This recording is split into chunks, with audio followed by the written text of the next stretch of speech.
ही मोहीम त्यावेळेस आचरणात येईल जे शिवाजी महाराजांची तिसरी गोष्ट आम्ही लक्षात ठेवू, शिवाजी महाराजांचं शास्त्र. आता राजांची चौथी गोष्ट शिवाजी महाराजांचं शस्त्र. काय होतं छत्रपती शिवाजी महाराजांचं शस्त्र? आज आम्ही AK-56, AK-47 रणगाडे, बॉम्बगोळे सगळं काम आपण सुद्धा सहजासहजी दहशतवादी हल्ल्याचा सामना करू शकत नाही. पण शिवाजी महाराजांनी दख्खनच्या प्रदेशामध्ये शत्रूला गारद करण्यासाठी दगडखंडांचा वापर केला. तर बघा राजेंच्या शब्दांचं सुद्धा खूप मोठं शस्त्र होतं. एकदा असंच औरंगजेब बादशाहने त्यांना पकडलं आणि औरंगजेब बादशाह शिवाजी महाराजांना म्हणाला, बोल शिवाजी तेरी आखरी ख्वाहिश क्या है. शिवाजी महाराज शांत होते. पुन्हा औरंगजेब बादशाह म्हणाला, बोल शिवाजी तेरी आखरी ख्वाहिश क्या है. तेव्हा शिवाजी महाराजांनी शांत राहून उत्तर दिलं, लक्षात ठेवा लंके, हवेमध्ये जाळ लावून हवेला जाळता येत नाही, हवेमध्ये जाळ लावून हवेला जाळता येत नाही, समुद्रामध्ये तलवार चालून समुद्राला कापता येत नाही. जर तुला मला मारायचं असेल तर आताच मला तोफीच्या तोंडी दे, नाहीतर उद्या ही शहाजीच्या औलाद तुला चारी मुंडे चित केल्याशिवाय राहणार. हे शिवाजी महाराजांचं शस्त्र होतं. या ठिकाणी अफजल खान नाव हे प्रत्येकाला माहित असेल. हाच अफजल खान कर्नाटकातून महाराष्ट्रावरती चाल करून आला आणि महाराष्ट्रातले मंदिर उद्ध्वस्त करायला सुरुवात केली. हा अफजल खान पंढरपूरला गेला आणि पंढरपूरच्या विठ्ठलाच्या मूर्तीला लाथ मारली. जवळच असणाऱ्या तुळजापूरला गेला. तुळजापूरला गेल्यानंतर त्याचा वकील कृष्णाजी भास्कर कुलकर्णी हा त्याच्या बरोबर होता आणि याच कृष्णाजी भास्कर कुलकर्णी सांगितलं, हीच आहे तुळजा भवानी, जिला निवड दाखवल्याशिवाय महाराष्ट्रातल्या एकाही घरामध्ये वरण आणि पुरण शिजत नाही. अफजल खानाला राग आला आणि त्याने हातोडा घेऊन आई तुळजा भवानीच्या मूर्तीच्या ठिकऱ्या केल्या. त्याचबरोबर ही बातमी प्रतापगडामध्ये छत्रपती शिवाजी महाराजांना समजली. राजांच्या डोळ्यामध्ये टचकन पाणी आलं आणि त्याच वेळी शिवरायांनी ठरवलं, काही करायचे पण अफजल खानाचा रक्ताचा सडा प्रतापगडाच्या पायथ्याशी टाकायचा. आणि म्हणून आता पण अफजल खान संपूर्ण मंडळी सोपन होतं. अफजल खानाकडे बलाढ्य सैन्य दळ, हत्तीदळ होतं. त्यावेळेस त्यांना युक्ती सुचली आणि तहाची मागणी करण्यासाठी माणूस पाठवण्यात आला. त्या माणसाचं नाव होतं पंताजी काका. पंताजी काका निघाले तहाची मागणी करण्यासाठी. त्याच वेळेस त्यांनी सांगितलं की शिवाजी राजांनी तुम्हाला तह करण्यासाठी प्रतापगडामध्ये बोलवले. त्याच वेळेस अफजल खान जोरजोराने हसायला लागला, डर गया शिवा, डर गया शिवा. पण अफजल खानाच्या सैनिकापैकी एका सैनिकाला माहित होतं शिवाजी महाराज काय चिंतित. त्यानं सांगितलं, खास साहब आप अपने इरादे पर शौक से अमल कर सकते हैं, लेकिन खास साहब शिवाजी बहुत ही बहादुर, चालाक और सुराया है. इस शिवाजी ने आज तक किसी के सामने सर नहीं झुकाया और इसी शिवाजी ने आपको जावली में तशरीफ लाने के लिए कहा है. खास साहब जावली का मुल्क बहुत ही खतरनाक है, आपको धोखा हो सकता है. खास साहब आपको धोखा हो सकता है. आता खानाला वाटतं शिवाजी मला घाबरतोय, माझा सैनिकच कमी समजतोय का मला. बोला खामोश, मुझे पता है शिवाजी बहुत ही बहादुर, चालाक और सुराया है, लेकिन मैं भी किसी से कम नहीं. कर्नाटक में मेरे रोह को देखकर शैतान भी कांप उठता था, तो जावली का मुल्क मेरे रोह को देखकर जलकर खाक बन जाएगा. तो शिवाजी की झलकी पत्ती है. आता खानाला प्रचंड गर्व चढला होता. तो तहाची मागणी करण्यासाठी तयार झाला आणि तो निघाला प्रतापगडाकडे. आता बघा आमच्या राजांचा दुसरा युक्तिवाद. शिवाजी राजांनी खानाच्या स्वागताची जय्यत तयारी केली होती. तिकडे तिकडे फुलमाळा हाताळण्यात आला होता, झगमगाट करण्यात आला होता, रोषणाई करण्यात आली. शिवाजी महाराज आणि अफजल खान निघाल्यानंतर त्यांनी एवढी स्वागताची जय्यत तयारी पाहिल्यानंतर त्याचा राग अजून निम्मा कमी झाला. त्यामुळे शिवाजी एवढा घाबरला का मी उगत एवढं सैनिक घेऊन आलो. त्याने निम सैनिक तिथंच सोडलं. राजांचा तिसरा युक्तिवाद. शिवाजी महाराजांनी अफजल खानाला भेटण्याची वेळ ठरवली होती दुपारची 1 वाजण्याची. मग 1 वाजण्याची का ठरवली होती? कारण ज्यावेळेस प्रतापगडामध्ये अफजल खान प्रवेश करत आणि तो शिवरायांना वरती पाहण्याचा प्रयत्न करत, ते दुपारचा सूर्य त्याच्या डोळ्यावर चमकत. पण शिवाजी राजे सहजासहजी त्याला खाली पाहू शकतील म्हणून भेटण्याची वेळ ठरवली होती दुपारी 1 वाजण्याची. या सगळ्या गोष्टींचा विचार करत अफजल खानाने प्रतापगडामध्ये प्रवेश केला. बघा आता आयुष्यामध्ये मित्रांनो 3 दिवसापासून एकाही घरामध्ये चूल पेटलेली नव्हती. प्रत्येकाच्या डोळ्यामध्ये पाणी वाहत होतं. आज माझा राजा बलाढ्य असणाऱ्या अफजल खानाला भेट देण्यासाठी जातोय, नेमकं त्याचं काय होणार. शिवाजी राजांनी आयुष्यामध्ये अनेक लढाया केल्या होत्या, पण त्यांनी कधीच अंगावरती चिलकत घातली नव्हती. पण आयुष्यातली पहिली अशी लढाई होती ज्या लढाईमध्ये त्यांनी अंगावरती चिलकत घातली होती. शिवाजी राजे जगदंब जगदंब करत खाली निघाले. खाली निघाल्याबरोबर राजगडामध्ये असणारे माता जिजाऊंची आठवण आली, शहाजी राजांची आठवण आली. 3 दिवसापासून ज्या जनतेने अन्नाचा कणही खाल्ला नव्हता त्या सर्व जनतेची आठवण आली. या जनतेच्या आठवणीमध्ये जगदंब जगदंब करत शिवाजी राजे खाली निघाले. अफजल खान शिवाजी राजांच्या रस्त्याकडे डोळे लावून बसला होता. कोण आहे शिवाजी, कसा दिसतो शिवाजी. त्याचबरोबर शिवाजी महाराज जगदंब जगदंब करत खाली आले. खाली आल्याबरोबर दोघांच्या नजराला नजर भिडल्या. दोघंही एकमेकांकडे पळत आले. पळत आल्याबरोबर दोघांनी एकमेकाला मिठी मारली. मिठी मारता क्षणीच अफजल खानानं कट्यार उपसली. शिवाजी महाराजांच्या पाठीमध्ये कट्यार खुपसली. शिवाजी महाराजांच्या लक्षात आलं खाननं दगा केलाय. शिवाजी महाराजांनी सुद्धा वाघनखे उपसली आणि अफजल खानाच्या पोटामध्ये वाघनखे खुपसली आणि 32 दाताचा बोकड असणारा अफजल खान भारातीर्थ पडला. हीच आनंदाची बातमी महाराष्ट्राच्या कानाकोपऱ्यामध्ये पसरली. आणि त्याच वेळेस एक दिवस असा वाचनाची विजली हो असं म्हणतं फाडीने दिले अशी ते गर्भनबातरी विजली हो. काळ्या रात्रीत दोन ढळला असा चतुर्व तारा हो. अशा त्या छत्रपती शिवरायांना माझा मानाचा मुद्रा हो. माझा मानाचा पाठ धरल्याबरोबर 10 मिनिटं झाले 20 मिनिटं झाले. हत्ती वारंवार यासाठी कंकाच्या अंगावर येण्याचा प्रयत्न करायचा पण यासाठी कंक मात्र हत्तीची पाठ सोडायला तयार नाही. तब्बल 1.5 तासानंतर हत्ती घाल झाला आणि घाल झालेल्या हत्तीचा फायदा घेत यासाठी कंक समोर आला. समोर आल्याबरोबर पुन्हा प्रत्येकाला वाटलं सोड उचलली जाईल यासाठी कंक पकडवलं जाईल जमिनीवरती आपटवलं जाईल आणि यासाठी कंक ठार होईल.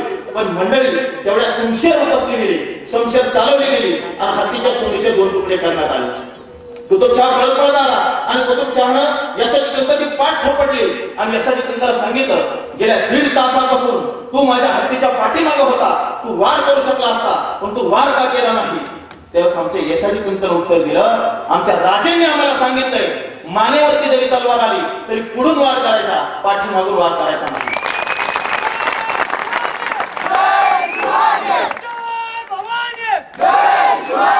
आणि म्हणून मंडळी त्याच वेळेस तो वार करण्याची फक्त संधी पाहत होता.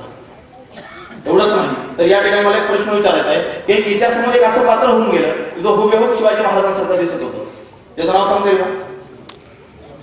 आणि सिद्धिजोहरचा वेळा काढण्यासाठी तहाची मागणी करण्यासाठी माणूस पाठवला आणि रात्री 12-12:30 वाजता शिवाजी महाराजांनी पडाळगड सोडला आणि ते विशालगडाकडे निघाले. विशालगडाकडे निघाल्यानंतर ही बातमी क्षणातच सिद्धिजोहरला समजली आणि सिद्धिजोहरने आपल्या सैनिकांना फरमान सोडलं काही करा जिवंत या मृदा शिवाजी माझ्यासमोर उपस्थित करा. त्याच वेळी त्याला सत्ता मेहुणा सिद्धी मसूरनं विडा उचलला आणि सिद्धी मसूर निघाला शिवाजी महाराजांच्या पाठलागावरती निघाल्यानंतर क्षणातच शिवानवी काशीत त्या छत्रपती शिवाजी महाराजांचं सैनिक दिसायला लागल्यानंतर शिवाजी महाराजांच्या सैनिकांनी सिद्धिजोहरचं सैनिक पाहिल्याबरोबर त्याच वेळेस या शिवानवी काशीतनं शिवाजी महाराजांचे कपडे अंगावरती चढवले आणि अंगावरती चढवल्यानंतर तो शिवाजी महाराजांच्या समोर उपस्थित झाला. समोर उभा राहिल्याबरोबर शिवाजी महाराजांच्या लक्षात येणार नेमकं प्रसंग इतकं वाईट आहे आणि या अवस्थेमध्ये हा माझा मावळा माझे कपडे घालून हुबेहूब माझ्यासारखा दिसतोय पण या परिस्थितीला माझ्या समोर उभा का. त्यावेळेस त्या मावळ्याने सांगितलं शिवानवी काशीतनं सांगितलं राजे मला 1 दिवसापुरतं छत्रपती शिवाजी महाराज व्हायचे. सगळा प्रसंग छत्रपती शिवाजी महाराजांच्या लक्षात आला. शिवाजी महाराजांच्या डोळ्यामध्ये टचकन पाणी आलं. हा माणूस साक्षात माझ्यासाठी मृत्यूला भेट देण्यासाठी जात आहे. पण त्यावेळेस शिवानवी काशीतनं सांगितलं राजे ही सांत्वनाची वेळ नाही राजे कारण लाख मेले तरी चालतील राजे पण लाखाचा पोशिंदा जगला पाहिजे राजे. शिवाजी महाराज काही सैनिकांना घेऊन आडमार्गाने निघून गेले. क्षणाचा सिद्धी मसूरने शिवाजी महाराज समजून शिवानवी काशीतच्या मानेवरती तलवार ठेवली. तलवार ठेवल्यानंतर सिद्धिजोहर समोर हजर करण्यात आलं. अजून मंडळी सकाळ झालेली नव्हती पण सिद्धिजोहरच्या सैनिकापैकी 1-2 सैनिक हे शिवाजी महाराजांना ओळखणारे होते. हेमा समोर आणण्यात आला. आणल्याबरोबर एक सैनिक ओरडला अरे तो शिवा नाही शिवा का कोई हम शकल है. त्याचबरोबर सिद्धिजोहरच्या तळपायाच्या मस्तकाला गेली. त्याने हातामध्ये शमशेर उपसली. तो शिवानवी काशी समोर चालत गेला. त्याच्यावरती सपासपा वार करण्यात आले आणि त्याला विचारण्यात आलं सांग तू कोण आहे. शिवानवी काशीत नाव सांगायला तयार नव्हता. पुन्हा त्याच्यावरती सपासपा वार करण्यात आले आणि सांगण्यात आलं सांग तू कोण आहे. त्यावेळी त्याचा देह जमिनीवरती पडला. मानेवरती तलवार ठेवण्यात आली आणि सिद्धिजोहरला सांगितलं शेवटचं विचारतोय सांग तू कोण आहे. त्या शिवानवी काशीतनं उत्तर दिलं. शेवटचा सवाल घेताना शिवानवी काशीतनं उत्तर दिलं अरे जन्माला जरी शिवानवी काशीत म्हणून आला असलो तरी मरताना का होईना छत्रपती शिवाजी महाराज म्हणून मरतोय याचा मला 18 पगड जातीची माणसं एका चौकटीमध्ये आणण्याचं काम केलं होतं. हे राजांचं प्रशासन होतं. आता सांगायला वाईट वाटतं की आज आमच्या राजकारणाच्या आमच्या प्रशासनाची अवस्था काय. बघा परवा दिवशी विवेकानंदाचं पुस्तक वाचत होतो आणि विवेकानंद पुस्तक वाचत असताना हरपण त्यांच्या गाडी मागं मागण्या लागली होती. त्यामुळे भीती ते पळत सुटले होते. पळत सुटल्यानंतर लक्षात आलं की मागणं आपला पिच्छा सोडत नाही. त्यावेळेस त्यांनी खिशातले काही खाद्यपदार्थ काढले मागण्याच्या दिशेने उधळले. आता मागण्याने खाद्यपदार्थ खाल्ले आणि मनामध्ये विचार झाला माणूस पाठीमागे पळाल्यानंतर काहीतरी खायला देतो म्हणून आपलं पुन्हा पळायला लागले. विवेकानंद पुन्हा धावत सुटले. त्यावेळेस एक व्यक्ती त्यांना भेटली आणि म्हणाली ही मागणं तुमचा पिच्छा सोडणार नाही तुम्ही असं करा मागण्यांच्या अंगावरती धावून जावा. स्वामी विवेकानंदांनी हातामध्ये काठी घेतली, माकडांच्या अंगावरती धावून गेले, सर्व माकडं गायब झाली. आता स्वामी विवेकानंद बऱ्याच वेळ विचार करत होती माकडं गेली कुठं, पण त्यांना उत्तर मिळालं नाही. पण आजकालच्या बऱ्याच विद्वान माणसाचं असं म्हणणं आहे यातील निम्मी माकडं लोकसभेत गेली आणि निम्मी माकडं विधानसभेत गेली. आज पण आकाश एवढ्या माणसांना आम्ही एका छोट्याशा चौकटीत बंदिस्त केले. हा त्यांचा नाही तर त्यांच्या विचारांचा केलेला कुठेतरी पराभव. कोणतं गुरुकर्मा हिटलर, कोणतं नेपोलियन बोनापार्ट, कोणतं सिकंदर बादशाह, ही सारी माणसं मोठी होती पण सारी व्यसनाधीन होती. पण चांगला अभिमान वाटतो की छत्रपती शिवाजी महाराजांनी कधीच व्यसन केलं नाही. पण त्या शिवरायांच्या महाराष्ट्रातली आज आमची तरुण पिढी गावगावच्या पानटपऱ्यांपाशी उभा राहून सिगारेटचे वर्तुळ करताना दिसते, तर गोवा गुटखा मागून स्वतःच्या आयुष्याचा धुवा उडवताना दिसते. ही शोकांतिका. तो बिग बॉसचा अमिताभ बच्चन म्हणतो बघा, मैं मर्द टांगे वाला, अरे दुश्मन क्या मारेगा, मेरा दोस्त तो ऊपर वाला. आज आमचा तरुण म्हणतो, मैं गुटखा खाने वाला, मैं दारू पीने वाला, अरे दुश्मन क्या मारेगा, मैं तो खुद ही मरने वाला. म्हणून या वाया चाललेल्या तरुणाकडे बघून पुन्हा एकदा 350 वर्षापूर्वीच्या छत्रपती शिवाजी महाराजांची आठवण आल्यावर राजांना स्त्रियांबद्दल सुद्धा खूप अभिमान होता. म्हणून की काय रांजेच्या पाटलाने एका स्त्रीवर जबरदस्ती करण्याचा प्रयत्न केला. हे ज्यावेळी शिवाजी महाराजांना समजलं तेव्हा रांजेच्या पाटलाचे हातपाय तोडून काढण्याचं काम केलं. एका सकोजी गायकवाड नावाच्या सरदाराने एका स्त्रीवर जबरदस्ती करण्याचा प्रयत्न केला.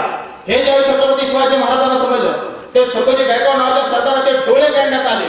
पण त्या शिवरायांच्या महाराष्ट्रात आज चौकात जरी एखाद्या स्त्रीवर अत्याचार होत असला तरी तुमचं आमचं रक्त पेटत नाही. तुमचं आमचं रक्त पेटत चुकीच्या जागेवर.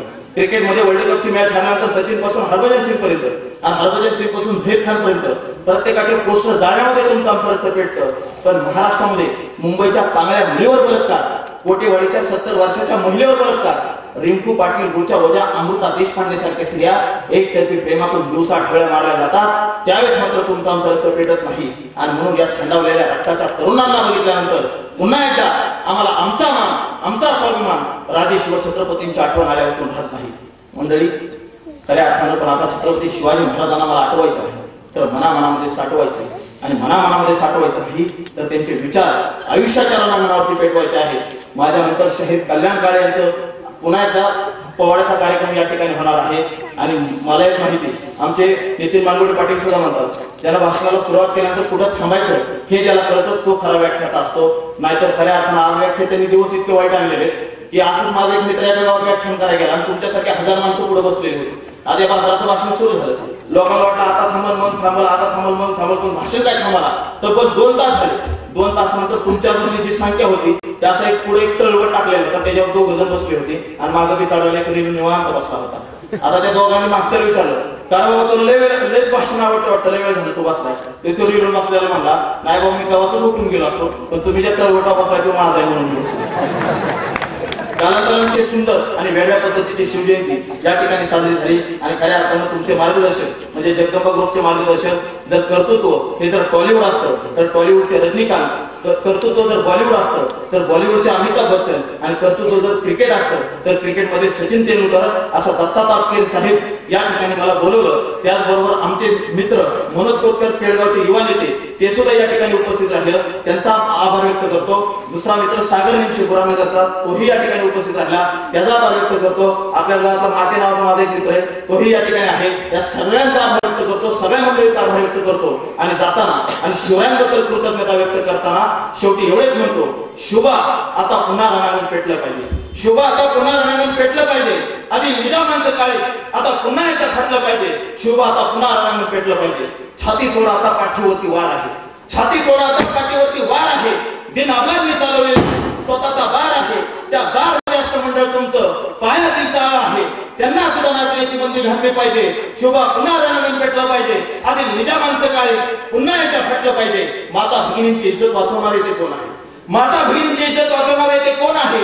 मिनी शॉट मॅनेला हिटर कॉलेजची शान आहे. उघडी इज्जत वाचवायला कुणाला लाज आहे? त्यामुळे पुन्हा सॉरी करून कापड लुटलं पाहिजे. शुभा पुन्हा रणांगण पेटलं पाहिजे. आधी निजामांचं काळे पुन्हा एकदा फाटलं पाहिजे. संभाजीचा आता विचारू नका, छावा कुशाल आहे. संभाजीचा आता विचारू नका, छावा कुशाल आहे. पोस्टरवर संभाजी, मावळ्यांच्या तोंडात मात्र मावा आहे. या ठिकाणी गोवा सोडा, कारण त्याला 2 आणि 3 रुपये भाव आहे. त्याचा सुद्धा भाव आता संपला पाहिजे. शुभा पुन्हा रणांगण पेटलं पाहिजे. आधी निजामांचं काळे पुन्हा एकदा फाटलं पाहिजे. शेवटी सांगतो शुभा दुःख फार मोठं आहे. शेवटी सांगतो शुभा दुःख फार मोठं आहे. शेतकऱ्यांच्या गळ्याला फास. सरकार मात्र खोटं आहे. 12 तासाचं फार नियमन अजून इथं छोटं आहे. आणि तरी यांचं म्हणणं एकच, हे सुद्धा आधी वाढलं पाहिजे. शुभा पुन्हा नमन पेटलं पाहिजे. आधी निजामांचं काळी पुन्हा एकदा फाटलं पाहिजे. जय शिव.